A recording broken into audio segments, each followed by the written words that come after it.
and welcome to this edition of Berkshire Matters. I'm Bob Dean. I'm your host for today's show. And today, as our guests, we have the Berkshire Opioid Addiction Prevention Collaborative, known as BOAPC. And our guest today is Jennifer Kimbal. Welcome, Jennifer. Hi, nice to be here. It's great. It's great to have you in this new virtual world of ours. So let's start at the very beginning. What is the Berkshire Opioid Addiction Prevention Collaborative, and who do you collaborate with it, and what do you do?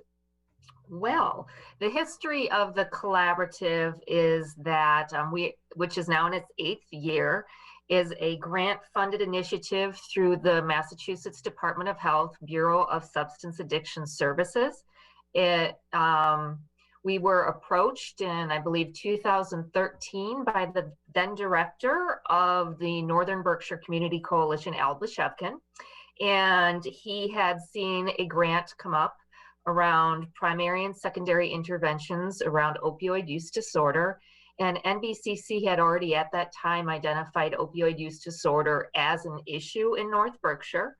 And so, but however, as a small private nonprofit, they were not an eligible entity. So Al asked us to write the grant, and we did at Berkshire Regional Planning Commission. And we collaborated with a whole host of community partners, NBCC being one of our primary ones, but also Railroad Street Youth Project in Great Barrington, Tri-Town Health, the Berkshire County Drug Task Force, the Berkshire County District Attorney's Office, Berkshire Health Systems, the Breen Center. We had a lot of collaborators, and I should also mention the Berkshire Public Health Alliance, which is an alliance of about 25 Berkshire County towns, and they kind of provided the vehicle for us to work countywide and combine our statistics to qualify for this grant, because ironically, even though this is considered a prevention grant by the state of Massachusetts, you needed to have a threshold of a certain number of opioid-related deaths to be able to qualify. And at that time, it was 13 per municipality. So we also had to combine all of our towns in Berkshire County, 32, to reach the 13 death threshold at this time. And so you can see already how things changed. So yeah.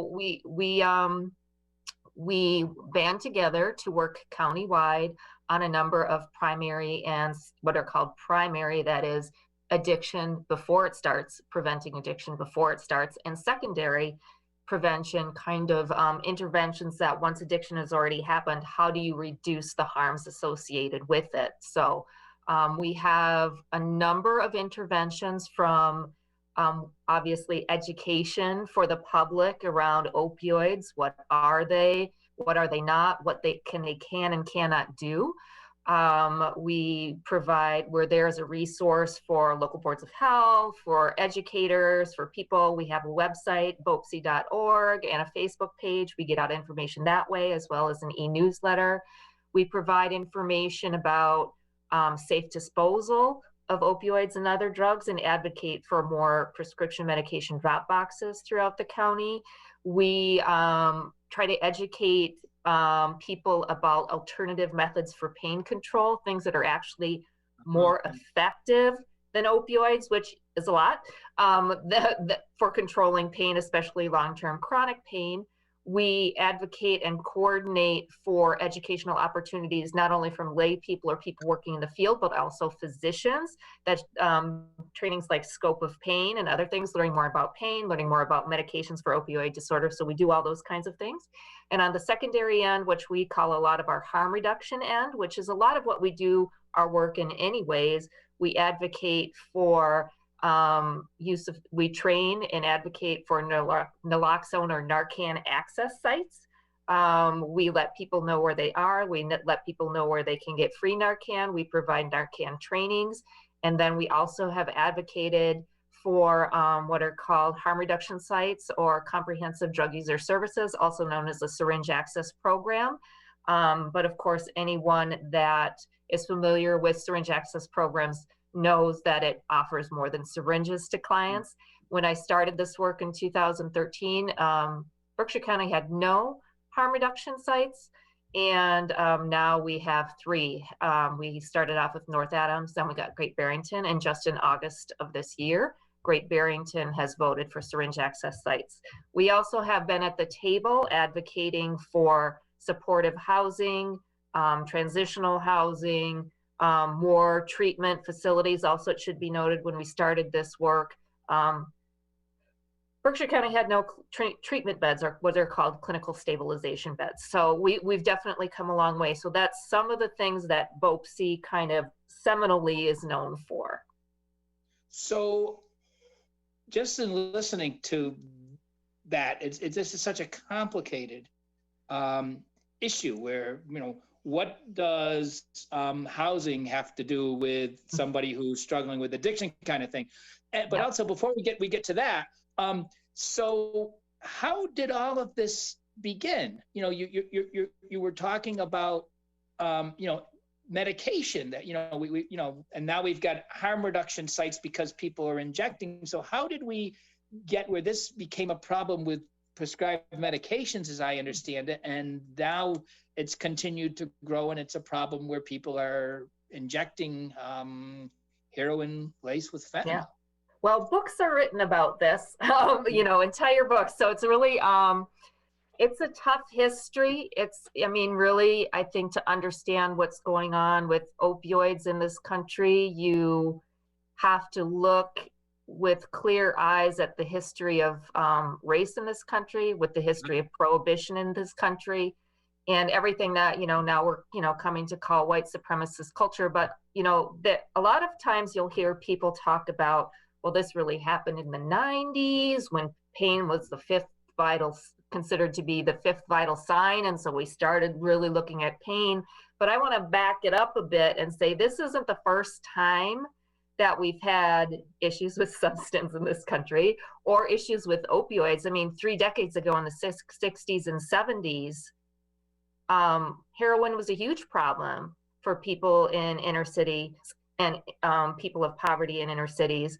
And what we now know is that this disproportionately affected African-American communities, and this resulted in mass incarceration, and it's happened the same way with crack, et cetera, et cetera, et cetera. So I don't want to go without acknowledging that this is not the first time we've had this go around with opioids. It's very important to see it within that context of, we like to throw people in jail for an psychosocial disorder that is protected by the ADA now. But so if you go back, fair to say it's the first time it's happened where a lot of white middle class people have been affected by opioids? Yes. And so if you think about, like I said, the fifth vital sign, and then you had, and I mean, it's important to manage people's pain. I don't want to like knock that out. It's like, these are very important, powerful medications and good when they're used correctly. So, and then we had a now debunked or not supported by any sort of anything, Journal of American Medicine article where a physician had claimed that he had treated like 11,000 people and only 4 people had gotten addicted. And there was actually no basis behind that. So you have, you know, a respected journal saying that, oh, these opioids aren't addictive. You have the vital sign. You have hospitals and doctors being graded by the overseeing authorities on how they're managing clients' pain. Okay. And then you have very aggressive pharmaceutical marketing in the United States, backed by journal articles that are not good. And the pain thing, and not really having what I would call a healthcare system that supports comprehensive whole person care. They want you to get rid of the pain, and they want you to get rid of it instantaneously, and they want you to go back to work, and you may not have health care, or you may not have paid time off to recover, blah, blah, blah, blah, blah. So you see this thing, then you add in racialized things, but then also you have, to me, and I think it also, literature bears it out, you have increasing inequities in the United States.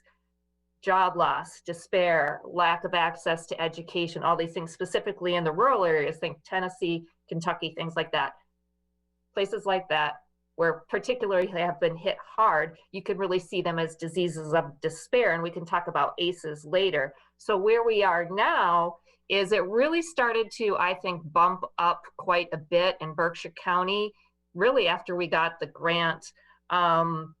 We have, in 2013, when I started this grant, I'm looking back, and in the Berkshires, we had 22 opioid related deaths. We have and then it just started going incrementally up. But beyond the deaths, of course, we have even more astronomical numbers of overdoses that are not fatal, are repeated overdoses. And that's, I also want to mention that we're really beyond just talking about opioids too. We're really talking about polysubstance use. And I don't want to also neglect that alcohol still kills more people every year than opioids do. Those things need to be said, but that's kind of how we got here. I do remember going to the dentist and getting an extraction and having, for some reason, a prescription for 30 Percocets. I mean, things like this happened and actually continue to happen. And then you realize later on, oh no, actually, these are incredibly addictive. You build up a tolerance and a dependence rather quickly. I think it's like 3 to 5 days. For the medication. And then, but at the same time, if you take away someone's opioid medication just because, it's bad, you shouldn't be using this, you're creating a real potential for problem, and also not good care. And we had people who had chronic back problems or this problem or that problem on long-term prescriptions for opioids for back pain, etc., which it's been shown that a lot of long-term chronic pain, opioids should be your last line of defense. It's for acute and medium level pain, short term, and then of course cancer, end stage cancer pain. So we got ourselves into a big mess. It's not a matter of willpower. It's not a matter of choice. These are people who have chronic relapsing conditions, and they need whole person care. And that's kind of where we're at right now. And we see now with the acceleration of overdoses and the acceleration of illegal fentanyl, synthetic opioids, into the mix. And that's kind of where we're seeing the biggest increases in overdose deaths, the synthetics. A lot of, either police that you work with or people who work in the labs will tell you they would defy you to find pure heroin on the market at this point, that most things have a certain amount of fentanyl, not just opioids, but there's a high risk in cocaine, et cetera, et cetera. There's a lot of synthetic opioids on the market, the black market, and that's really what's killing people. They're shorter lived. You have to inject more often. So you also have more chances for systemic infections related to opioid use disorder now too. So if you look at hepatitis C, HIV, endocarditis, those kinds of infections. So you've got this real explosion. And then if you look at inequities in income, loss of jobs, loss of housing, and then you add COVID-19 on top of it, plus stigma. We didn't even talk about stigma. You've got a major issue that is an all hands on deck kind of situation. So is it fair to say, in a kind of like a layman's summary type, that in Berkshire County, a lot of the prescribed medications created the problem for some people, and then when the medications were taken away, people turned to heroin and began to inject, and then over time, the heroin is now laced with fentanyl, which is a lot cheaper to produce and very deadly. Yeah. And so people are now becoming addicted to something that's far more powerful and deadly, and that we need to remember this isn't a question of willpower. If you just are stronger and you don't use today, or you just say, no, this is a physical. Yeah. This is disease. Physical, emotional, it's everything. And I think the one thing that we can't forget is there's always been cultures of people who used heroin, kind of like there's always been kind of a cocaine culture in Berkshire County. You have that too. There are people who have, never had a prescription that have also used heroin. It's complicated, but I would say that the availability of OxyContin pill or something like that, it's really hard to find these days. So definitely there's that where they've knocked people off to the, less legitimate kind of substances or counterfeit pills. There's a ton of counterfeit pills on the market. But yeah, and not only that, but you have, a flooding of the heroin or synthetic heroin market as well. It's by far, far cheaper than an OxyContin pill. So, I mean, that it's just basic economics in a way as well. So as we're trying to grapple with the prevention and the treatment, we have kind of in the middle of that is the harm reduction and the Narcan and the overdose prevention piece of it. So you mentioned something, and some people may not know this, that an overdose isn't always necessarily fatal. Right. And there can be, someone can have many overdoses, may never have a fatal one, or they can have a fatal overdose. But if people around that person know the signs of an overdose, and if they have Narcan, they may be able to save that person's life. And hopefully at some point that person might be able to receive treatment. But at least in the meantime, Narcan can help with bring that person back from the overdose and can save life. They're not going to go to treatment, which is the goal for some, not the goal for all, but they're not going to make it to treatment if they're dead. Right. It's simple as that. Yeah. And so I want to talk about two things that I guess are fairly controversial, the Narcan and, who should, and the idea that, but also I want to talk about, harm reduction. And you touched on it a little bit with the syringe exchange, the needle exchange program, where some people may say, why are you letting someone come in and get clean, unused needles and supplies? All you're doing is enabling that person, aren't you? So what is our response to that? Because I think my response is very close to yours. So you wanted me to talk about Narcan first or just harm reduction in general? Whichever works for you. So if you think about harm reduction, one of the first things that come to my mind is any positive change. And then I always give the example of, if you are using a seatbelt, you are practicing harm reduction. If you are brushing your teeth, you are practicing harm reduction, because if you don't brush your teeth, diseases that are in your mouth can become systemic and kill you. So there's certain, a seatbelt will protect you from going through the windshield during a car accident. So in the same way, that's how I look at harm reduction. Syringe access programs, like I said, are more than about giving someone clean needles. They're really about building relationships. And when we haven't had time to talk about ACEs or adverse childhood experience or trauma, or the importance of human relationships, even if someone's say you're in a 12-step program or something like that, it's about the camaraderie, it's about coming together, it's about sharing and supporting each other. That to me is at the heart of what most syringe access programs do. So yes, someone might be coming in and maybe all that they want to talk about that day is, I need clean works, syringes, whatever. But they've come in, they've shown that they care about themselves and they care about the people around them. And they've come in and they're doing that. And maybe this time they're just getting syringes, but they're going to come back from a refill.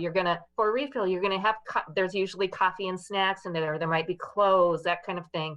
That person might be able to get you hooked up with advocacy for access.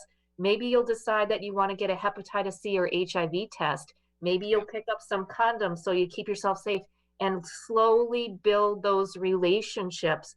And a good number of people who start using harm reduction sites actually end up in some stage or in complete recovery or abstinence from their disease. And so that's kind of why these sites are so incredibly important, because when you just come after somebody and you tell them what you're doing is wrong, your life is wrong, how you are is wrong, and they're in no way, shape, or form ready to go into detox or start anything. It just, you're cutting that person off from a good chance of living a nice, long, happy, healthy life. And that's not what you want to do. And in fact, I think not having those sites would result in more deaths. Narcan is available at these syringe access sites. And this is, we also say never use alone. That's one of the highest risks to overdosing and dying, because there's no one there to revive you. So it can be for you, for your partner, for your family member. At the DPH syringe access sites, this is offered free of charge. All these services are anonymous too, very low threshold. So you can also get Narcan at all of the pharmacies in Berkshire County. In Massachusetts, there's what's called a standing order. You can use your insurance. You don't have to use your insurance. You can pay a copay with your insurance. It's up to you. But this is such an essential tool for keeping people alive while you're calling 911, maybe doing chest compressions, keeping that person alive. Like I said, people who don't have Narcan won't live to spend more time with their families, spend more time with their loved ones, get to treatment if that's what they want, so also it's not enabling. And you can look at any journal study in the world regarding harm reduction in syringe access sites. This is not enabling. It does not result in more drug use. That has like a stack of literature like a mile high on it. So it's really a judgment-free zone. And I think maybe in our society, we could use a little bit more compassion and a little less judgment. And I think comprehensive drug user sites are that place in our society right now. And they'll do like gynecological exams. They'll do everything there. They're really, really there to help people who need it. And then also, many of the harm reduction sites are also increasing their mobile services. So reaching people that may not use brick and mortar services, getting out there in the community. And that's one of the things that BOAPC is actively working on right now, is really getting mobile services out to the rest of the county. That maybe, people are very transportation challenged, as you know. We can bring it to them. We can bring it to them, and that's kind of exciting.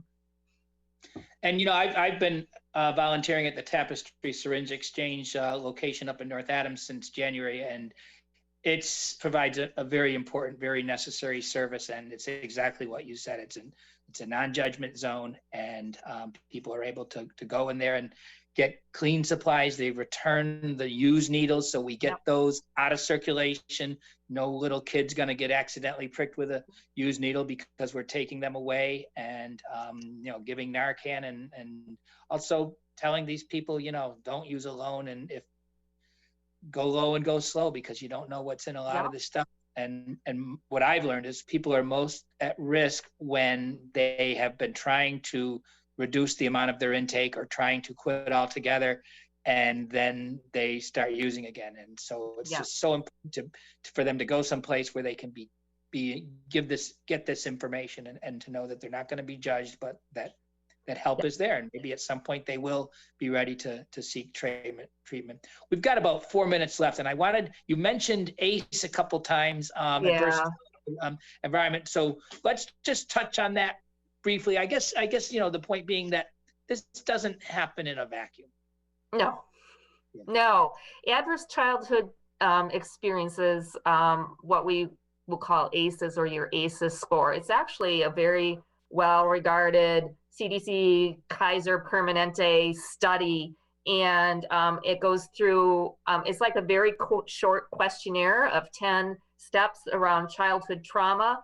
And childhood trauma not only affects outcomes related to addiction. Surprisingly, childhood trauma, better outcomes around affects your outcomes around your heart health, cardiac health, around diabetes, around lung health, cancer outcomes, all of those things. It's like, so some of the questions are like, have you experienced physical, sexual, or verbal abuse, or physical and emotional neglect? Do you have a family member who is depressed or diagnosed with a mental illness, in prison, or addiction? Like if you grew up in a family where addiction was present, You know, did you witness a parent being abused? Did you lose a parent? Did you experience divorce? So those kinds of questions.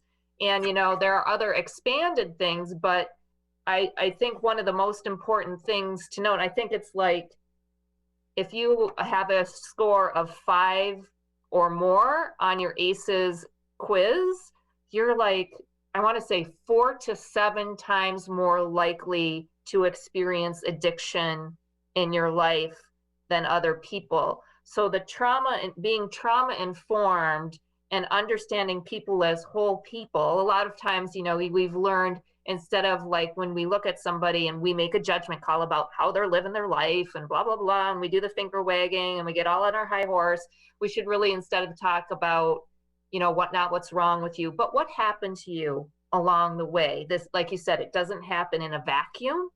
And so that's why it's so important. You know, we talk about it in this field too. It's not about the drug. It could be, you know, any sort of addiction. You know, it's not just opioids. It's not just alcohol. I don't know. It could be food. It could be this or that, the other. We all have our addiction story, and it all probably goes back to some root causes that we may or may not be clear to us. And that's why it's so important to have the coming together either in group or with a private physician or the person who's prescribing you medication for your opioid use disorder. It's so important to have human relationships and have that emotional support. You cannot do this alone, and you're going to have better results with your medication if you're engaged in some form of sharing of your emotions and, you know, going to group or going to therapy or whatever. Because there's other stuff going on. It's not just the drug. And so for some people, what I've heard is that the drug, the medication, whatever it is, whether it's alcohol or an opioid or anything in between, is masking even greater pains. If you can help people perhaps begin to understand some of that, or begin to just, you know, that it's treat people as humans and with dignity. Yeah, imagine if you know, every time you saw someone drink one drink at dinner, you know, an okay drug as far as a society, even though it's causing way more deaths, you were like, oh, you're having a glass of wine. What's wrong? What's wrong? You need help. Let's talk about it. This is about your mother, not about a nice pairing with your pasta. Imagine if we like treated people like that. I think, you know, people might start thinking differently about why they use substances, but also understand that the use of substances is been on the human continuum forever. It's really, we're talking about problematic and chaotic use. And, what this country has deemed legal and legal seems a little bit arbitrary at this point. Yeah, it is very, very interesting. This has been a great conversation. We are out of time, and we're going to have to do another show in a couple months because this is really such important stuff. So thank you so much, Jennifer, and keep up the good work. And thanks for joining us today. We know that this information can help you or someone you know. Don't be afraid to ask for help, and be well and be safe. And thank you. Thank you, Jennifer. Bye. Bye now.